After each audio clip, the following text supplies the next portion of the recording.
السلام علیکم ورحمۃ اللہ وبرکاتہ۔ آپ کے سامنے سید علی ندوی فاضل دارالعلوم ندوۃ العلماء لکھنؤ۔ آپ کا استقبال ہے ہماری یوٹیوب چینل آن لائن عربی سیکھے میں۔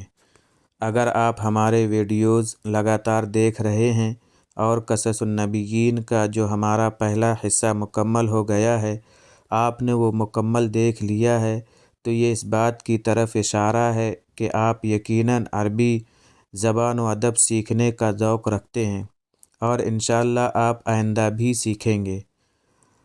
آج ویڈیو میں آپ کے سامنے اس لیے پیش کر رہا ہوں کہ میں سبق شروع کرنے سے پہلے آپ کو یہ بتا دینا چاہتا ہوں کہ ابھی ہم نے قصص النبیین کا پہلا حصہ مکمل کیا ہے، جیسا کہ آپ لوگوں نے دیکھا ہوگا، اور آپ کو پتہ ہے کہ قصص النبیین کے 5 حصے ہیں۔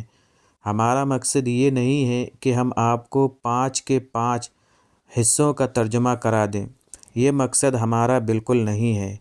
ہمارا مقصد کیا ہے کہ ہم آپ کو عربی لٹریچر ایک لیول کے حساب سے سکھائیں، جیسے لیول ہوتا ہے۔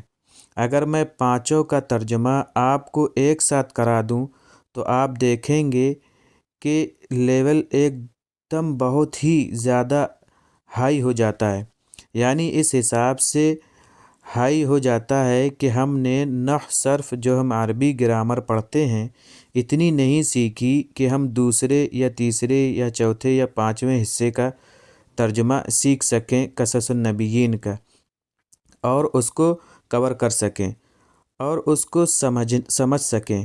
تو میری کوشش یہ ہے کہ ہم لیول وائز ادب پڑھیں۔ تو اس کے بعد جو میں شروع کرنے جا رہا ہوں وہ ابو الحسن علی ندوی ہی کی کتاب القراءۃ الراشدہ ہے، وہ انشاءاللہ ہم آپ کو پڑھائیں گے اور اس کا ہم آپ کو ترجمہ کرائیں گے۔ آج کے ویڈیو میں بجائے سبق کے میں آپ کو سبق سمجھاؤں، اس لیے آپ جو ہے پہلے اس کتاب کو ڈاؤن لوڈ کر لیجئے اور اس کو ایک بار دیکھ لیجئے۔ آج کے اس ویڈیوز میں مجھے صرف اتنی گزارش کرنی تھی۔ امید ہے کہ آپ کو ہماری بات سمجھ میں آئی ہوگی۔